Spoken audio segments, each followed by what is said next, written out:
Good morning dear friends. मैं doctor Mahendra Saran और स्वागत है हमारे YouTube channel English literature academy पे। तो प्यारे बच्चों, मैंने एमए फाइनल के बच्चों के लिए अमेरिकन लिटरेचर का एक वीडियो में बना चुका। दूसरा वीडियो है ये।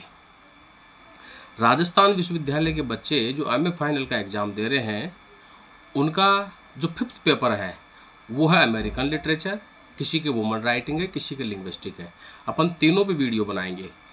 इस वीडियो में मैं अमेरिकन लिटरेचर के छात्रों के बारे में बता रहा हूँ कि अगर उन्हें नंबर लाना अमेरिकन लिटरेचर में तो कैसे पढ़ना है, क्या पढ़ना है। वैसे स्कोरिंग पेपर है। सेक्शन ए में जैसे विटमैन है, एमिली डिकिंसन, रॉबर्ट फ्रॉस्ट और डब्ल्यू स्टीवेंस है। मैंने बताया था कि एमिली डिकिंसन और रॉबर्ट फ्रॉस्ट को पढ़ना है। एमिली डिकिंसन और रॉबर्ट फ्रॉस्ट को पढ़ने का एक फ़ायदा, इनमें से सभी में से एक्सप्लेनेशन आएगी और सभी में से लॉन्ग क्वेश्चन आएगा। और स्टीवेंस की जो कविताएं हैं, 4 राइटर हैं, 4 में से हमें 3 पढ़ना है, जिसमें स्टीवेंस की of modern party, Sunday morning और एनीडोट ऑफ द जार, ये कविताएं उन्हें पढ़नी है। एमिली डिकिंसन की आई फेल्ट ए फ्यूनरल और I heard a fly buzz, a light exists और टेल मी द ट्रूथ, ये कविताएं पढ़नी है।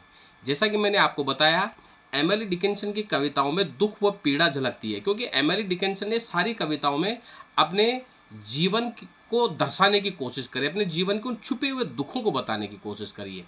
रॉबर्ट फ्रॉस्ट की कविताएं जो रहती है वो सोशलिज्म थ्योरी पर है और नेचुरल ब्यूटी का इसमें प्रयोग किया गया है। जैसे कि एप्पल पिकिंग में आप एप्पल तोड़ने वाले लोगों के बारे में बताता है। Stopping by would Sunny evening में कभी खुद नरेटर रहता है जो एक संदेश लेके जाता है, जो एक फार्म हाउस में बर्फ़ को गिरते हुए देख करके वहाँ रुकता है।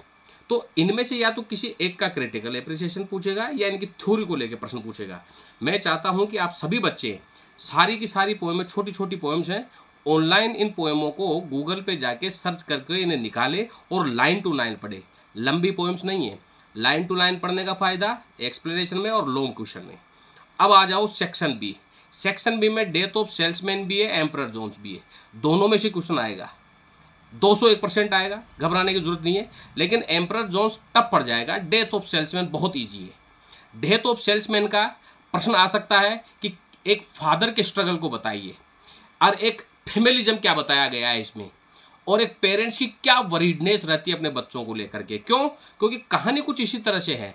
डेथ ऑफ सेल्समैन में जो मेन कैरेक्टर 1949 में प्ले लिखा गया, जिसके मेन कैरेक्टर जो है उसमें विली लेमन और लिंडा, इसकी वाइफ रहती है। विली लोमन और लिंडा दोनों पति पत्नी रहती है, जिनके 2 बच्चे होते हैं।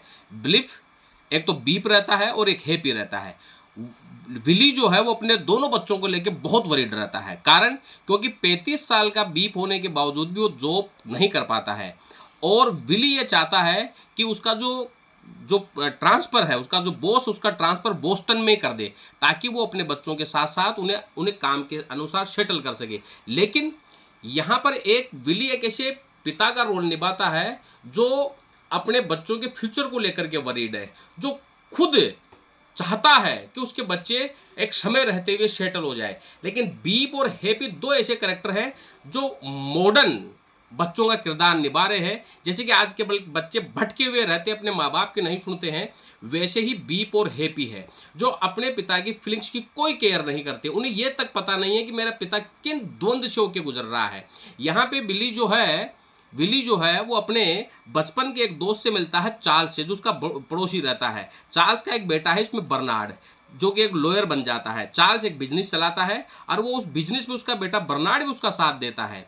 और चार्ल्स जो है वो विली की माली हालत देख करके वो विली को ये सजेस्ट करता है कि वह अपनी एक प्रीमियम बना ले और अपने आप को मुर्दा घोषित कर दे। क्यों? क्योंकि उसे अपने बच्चों के बिजनेस के लिए पैसों की जरूरत थी और उस पैसे के लिए वो चार्ल्स के चार्ले के पास जाता है, तो चार्ले उसको ये उपाय सुझाता है। लेकिन विली यहाँ देखता है कि किस प्रकार चार्ले और उसका बेटा बर्नार्ड दोनों अपने बिजनेस को लेकर के डेडिकेटेड है। लेकिन यहाँ पर उल्टा है, विली अपने बच्चों को लेकर के बहुत दुखी है क्योंकि वो भी अनसेटल्ड है। तो इस तरह से आपका प्रश्न पूछा जाएगा। तो आप इसमें राइटर के इंट्रोडक्शन थी, प्लॉट और समराइजेशन और कैरेक्टर के साथ साथ आप इसमें सोशल थ्योरी को, फेमिलिज्म को बताइए, एक पेरेंट्स के स्ट्रगल को बताइए और किस प्रकार एक पेरेंट्स और बच्चों के बीच में क्या रिलेशन होना चाहिए उसके बारे में बताइए, और उस दुख व उस पीड़ा को बताइए जो पेरेंट्स अपने बच्चों की को देख करके खींचते हैं जब वो अनसक्सेस रहते हैं। मॉडर्न सटायर को है, इसमें मॉडर्निटी को दिखाया गया है। कंक्लूजन और क्रिटिकल कमेंट के साथ इसे आप कंप्लीट कीजिए। अब चलते हैं अपन सेक्शन सी में। तो जो सेक्शन सी है हमारा, सेक्शन सी में हमारे पास में 2 राइटर हैं अमेरिकन लिटरेचर में। इसमें 3 राइटर हैं सेक्शन सी में हमारे पास में। एक तो नेथेलियन हेवथॉर्न का यंग गुडमैन ब्राउन लर्न करना है। यंग गुडमैन जो ब्राउन है ये बहुत अच्छी कहानी है, जिसमें रैंक गुडमैन, ये जो इस कहानी का जो प्लॉट है, यानी कि इसका जो प्ले है, इसका जो प्ले है वो दोहरे चरित्र को बताता है और हिपोक्रेसी को बताता है कि लोग दोहरा चरित्र कैसे रखते हैं। एक छोटे से गांव में रहने वाला यंग गुडमैन ब्राउन है, जिसकी अपनी पत्नी है। अपनी पत्नी से वो बेहद प्रेम करता है और फिर वह नींदों में एक सपना देखता है, जो जंगल में जाता है। जंगल में एक बूढ़ा व्यक्ति मिलता है। वो बूढ़ा व्यक्ति जो है एक सांप लेके जाया रहता है। फिर वो उस बूढ़े व्यक्ति से पूछता है कि भाई उसकी पत्नी कहाँ चली गई है। फिर वो बूढ़ा व्यक्ति उसके ऊपर आरोप लगाता है और उसे एक गलत दिशा में जाने को लिए कहता है। लेकिन यहाँ पर जो यंग गुडमैन ब्राउन है वो ट्रू क्रिश्चियन है, ट्रू रिलीजियस थ्योरी को फॉलो करता है। फिर वो अपनी पत्नी को वहाँ पुकारता है, लेकिन पत्नी जब नहीं मिलती है तो उस बूढ़े व्यक्ति के कहे अनुसार वो जादू की छड़ को छू करके उसी जगह पहुंच जाता है जहां पर वो अपने कई सारे ग्रामीणों से मिलता है। जो वो ग्रामीण लोग जो दिखाते तो ये है कि वो धार्मिक है, लेकिन वो धार्मिक नहीं है, वो डेविल है। वहां सभी के सभी जो लोग उसे डेविल के रूप में दिखाए जाते हैं। तो यहाँ पर जो कैरेक्टर है यंग गुडमैन ब्राउन, वो ये कहना चाह रहा है कि लोग हैं क्या और दिखते क्या हैं। यानी कि इस पूरे की पूरी क्रिएशन का जो प्लॉट है वो ये दिखाता है कि हिपोक्रेसी को और लोगों के दोहरे चरित्र को दिखाता है। तो जब आप इसको कंप्लीट करें तब आप इसकी स्टोरी को ध्यान से पढ़ें। राइटर के इसके क्रिएशन के इंट्रोडक्शन, थीम, प्लॉट, कैरेक्टर के साथ साथ मॉडर्न सटायर के ऊपर लिखे और इस हिपोक्रेसी को लिखे, लोगों के दोहरे चरित्र के बारे में लिखे और यहाँ पे उस ट्रेजेडी को भी बताए और यहाँ पर इमेजनरी इल्यूजन को भी बताया, क्योंकि इसमें वो कल्पना कर करके वो देखता है और एक पति का स्त्री अपनी पत्नी के प्रति जो प्रेम है उसको दिखाया गया है। फिर इसी में ही आपको यंग गुडमैन ब्राउन के अलावा आपको लर्न करना होगा इसी में ही जो कैरेक्टर है the art of fiction. Art of fiction में लेखक खुद रहता है जो एक बड़े सारे राइटर के ऊपर कटाक्ष करता है, जो ये कहता है कि भाई आर्ट ऑफ फिक्शन के कुछ नियम होने चाहिए, उसकी कुछ लिमिटेशंस होनी चाहिए, लेकिन वो इन बातों का खंडन करता है। तो आर्ट ऑफ फिक्शन जो है एक प्रोस क्रिएशन है जिसमें आर्ट ऑफ फिक्शन की लिमिटेशन और नियम्स के ऊपर बताया गया है। और इसी में आपको लर्न करना है जॉन स्टीनबेक का माइस एंड मैन, जिसमें 2 दोस्तों की कहानी है। 2 दोस्त में से यहाँ पर एक जॉर्ज है जो अपने दोस्त से बहुत प्रेम करता है, एक बहुत ही सुंदर दिखाई देने वाला, एक थोड़ा फिटी कल्चर का है। तो यहाँ पर इस क्रिएशन में पूरी की पूरी तरह से जितने भी कैरेक्टर्स हैं वो सारे के सारे कैरेक्टर उलझे हुए हैं, लेकिन ये इसकी जो सेटिंग जो रखी गई है वो सन 1910 में जो लोगों का माइग्रेशन हुआ बोस्टन कैलिफोर्निया में, उस माइग्रेशन के ऊपर एक कहानी लिखी गई है जिसमें 2 वर्कर मेन कैरेक्टर में रहता है। जॉर्ज और उसका दोस्त रहता है, जिनकी एक बहुत बड़ी इच्छा रहती है कि उनका एक फार्म हाउस आए और उस फार्म हाउस पे वो कई सारे जानवर रखें और उन जानवरों का वहाँ पर वो ध्यान रखें। फिर वो किसी न किसी फार्म हाउस पे काम करने के लिए जाते हैं, लेकिन वहाँ पर कुछ ट्रेजेडियाँ ऐसी घटित होती है कि जॉर्ज का मित्र जो है उसके हाथों से एक्सीडेंटली किसी औरत का कत्ल हो जाता है। वो औरत जो रहती है वहाँ का जो फार्म हाउस का मालिक रहता है उसकी बेटे की पत्नी रहती है। यहाँ पर जॉर्ज को अपने ही दोस्त को ख़त्म करना पड़ता है ताकि वो अपने दोस्त को दुख व पीड़ा से बचा सके, क्योंकि अगर वो लोग उसे पकड़ लेंगे तो उसे बुरी तरह से मारेंगे। तो ये जो कहानी है वो उस कैरेक्टर को दर्शाती है।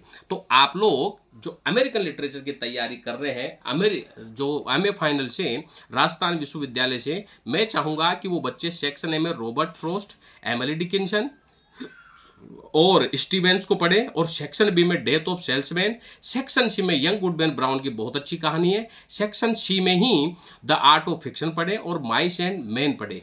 और जिन बच्चों के पास में अमेरिकन लिटरेचर, वुमन राइटिंग और लिंग्विस्टिक के नोट्स नहीं है वो यहाँ से नोट्स ले सकते हैं, ऑथेंटिक नोट्स मिलेंगे और जो नोट्स मिलेंगे वो उनके क्रिएशंस वो सारे के सारे क्वेश्चन आपके एग्जाम में आएंगे।